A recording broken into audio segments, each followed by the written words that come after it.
heard a lot of very interesting things.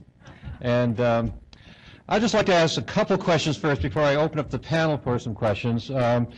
We heard today that from Roberto that piracy has become a metastasized cancer. And I think everybody in the industry, in the maritime world, would agree with that. I think we also heard a lot of suggestions and recommendations that suggested to me that there is a solution to piracy. There is a solution. But what is the priority? I think that it's a very, very high priority with everyone in this room. But it will not become a priority for governments until it becomes a priority for the wider public. Yeah.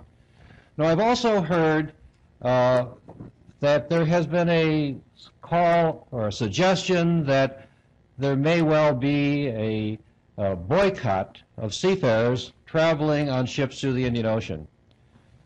So to put that in terms that might be more understandable to the wider public, I'd like to ask Roberto and Peter to just explain what they would think would be the effect to the average American citizen if seafarers were to stop sailing on ships through the Indian Ocean. Yeah, it's quite interesting that in my traveling that I did in the last period, I discussed with, as I mentioned, to Chinese, to people in Oman, to people in Brazil about the effect of piracy if in the future the approach, because I remember the family today in India are making a lot of noise. The government has to take certain action. The ITF is 100% behind, followed by also the ITF in Philippines. So I see a great potential for a major boycott of mainly Asian crew to go to the Indian Ocean, so to join vessels that go in the Indian Ocean. That means for the economy of doesn't matter if you are American, Chinese, or Brazilian, practically a stoppage of the trade. So there will be no trading vessel going to the Arabian Gulf, no vessel coming out of the Arabian Gulf with the oil, no potential to go through the Suez Canal. So you are talking about a major impact in the economy of any country. So that is the only one way that I believe that the issue about piracy will take a different level of priority, because today is not the Coast Guard of any Navy forces that are responsible, are our government, are, I say, United Nations. Just a comment to Clay, because he started. Because he started. You said that practically if today Somalia was Iraq, then the problem of piracy would be solved already by George Bush, right? You said that yesterday, and you said, all right. Okay. We agreed about that at dinner. All right. You're absolutely right, Roberto. Okay. But I think that the impact. But if Bush were president, it would be solved anyway. The impact, I think, is in any country. It's an issue really how you can make sure that you elevate the problem to the international community. And I think that the United Nations, also if it has two different priority, they should take this one as the most important agenda. Peter? Well, very little to add because Roberto, of course, answered the question. But I should say that I, of course, support Giorgio.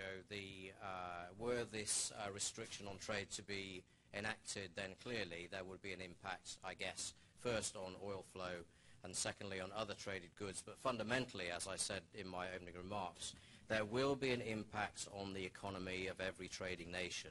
And that is the message that we have to get across to politicians in every nation for them to understand the political imperative of what is going on at the moment. Well, all you have to do is look at what's happening to the flow of traffic from Japan. Now, that is not a maritime disruption. The disruption is taking place on land. But the supply chain from northern Japan it turns out, runs, among other things, to a General Motors plant in Shreveport, Louisiana, which is having to shut because of a disruption in the supply chain. So what Roberto is saying is absolutely right. There's going to be very soon a pinch distinctly felt on the oil trades. No question about it. My next question, I don't want to... Just to add one point to all, ship owner, ship manager, underwriters, is all the stakeholder. Remember that the human resource is the life of our shipping. You cannot really build a vessel if you don't have a good superintendent, good shipyard, good seafarers. So we are not only is an issue of human beings that you want to defend the rights of people, but also because this is our business, and we have to protect our business. My next question, and I don't want to undermine Peter's suggestion, because I agree with you 100%. There has to be a strategy, a strong, coordinated strategy.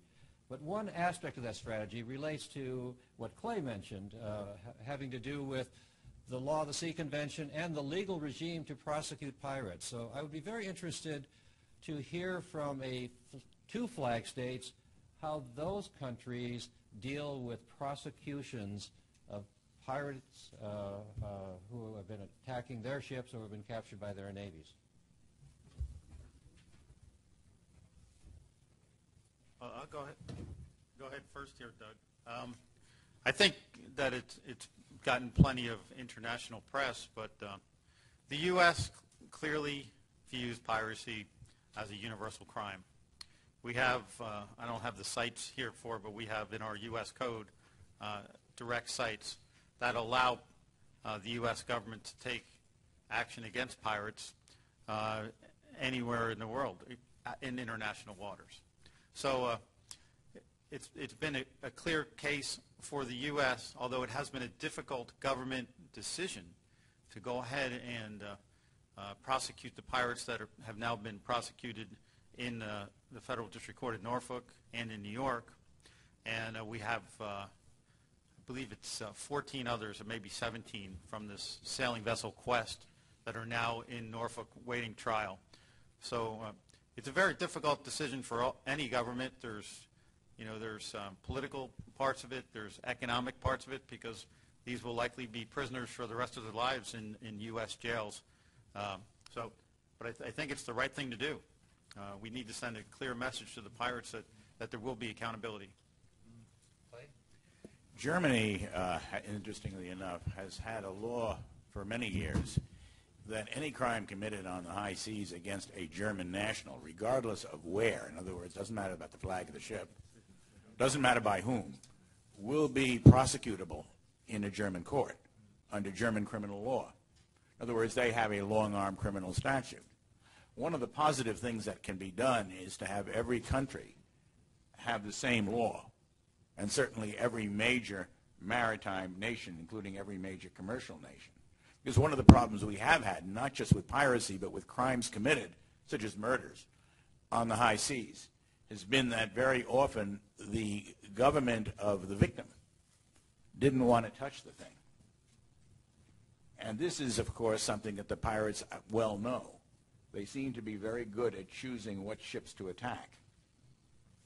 And that's something that I think needs to be remedied.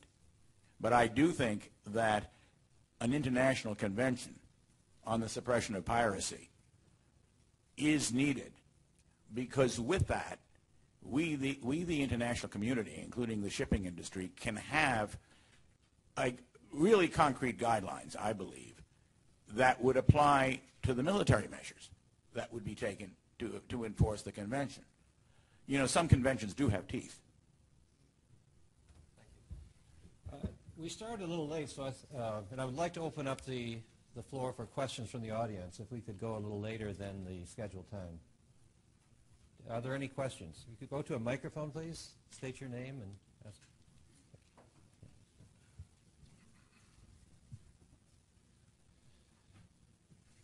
Hello. Yeah. Can you hear this? Yes. Yeah. Okay. My name's Lance Severia. I've been in the business for about 30 years. And one thing that I wanted to ask is that we've been viewing the problems with piracy strictly from a maritime point of view. And I hold that in the past, we should learn that most of these problems are systemic to poverty in the region, and that if we do take this type of approach to muffle piracy, it'll just shift to another area. And I think this is something that we need to address, that where is the source of the piracy coming from? And we do have a very big risk that these fundamental methods of doing piracy right now, which is in really two areas of the world. We don't talk much about the Asian piracy, but it's very real. That what if the pirates and the poverty that spawns this and the corruptness spawns this shifts to be other areas around the world? So our strategy is not only just in Somalia, it needs to be addressed around the world, because it could very well happen anywhere. That's just my comment. Yeah, I fully agree. In fact, how you say in English, probably is Italian, the grass of the neighbor is always greener. So it's true. I mean, it is impacting every nation, every rich nation that has through the border, has a population where there is poverty and struggling. It's normal that there can be an issue where you have immigrants coming to you, or terrorists, or whatever. But the issue about Somalia is that there is no government, there is no law. It's a Far West. That is the problem. Until you have a government, you can deal with a government, you can start to be able to do something proactive. But today is the land of anybody. Peter? Yeah, thank you for the question. I deliberately avoided this in my opening remarks for a reason. There are, for information, there are an awful lot of initiatives going on in terms of trying to sort the problem out from a shore-based perspective. At the UN Security Council, in the contact group on piracy off the coast of Somalia, they are all developing initiatives. There are enormous amounts of dollars being put into trust funds which are aimed at capacity building. They're fine and they're very laudable, and of course we support that, but they have a very long-term objective. They do not envisage a solution for 20 years. And my point is that when we engage in a discussion with governments or intergovernmental agencies, the pattern of the conversation always goes like this. Well, of course, we know the solution is based ashore. And then the conversation may tend to die away, because there's a sort of perception as, oh, well, if it's going to be sorted out ashore, then we'll do what we can at sea, but we're not going to solve it at sea. That is not the right perspective from my view. My view is we have to give the industry a short-term solution, but fully acknowledging that in the background, all of these shore-based things are actually going on anyway. Any other comments? Just quickly to add, I think that if we just compare the piracy off the Horn of Africa to piracy in the Straits of Malacca, I mean, the key difference there being sovereign nations got together with the Anti-Piracy Center in Singapore, and although piracy is not eliminated, it would be, I would say it's fairly controlled by comparison. So I think that the sovereign nation piece is really a critical piece to the ultimate long-term solution. But I agree with Peter. I think it's a ways off, and at least from a Coast Guard perspective, it certainly is a much more operational or tactical view, but we really would like the ship owners to have the tools they need to keep their own ships safe. Are there other questions? Thank you. I'll start speaking now. Charles Noakes,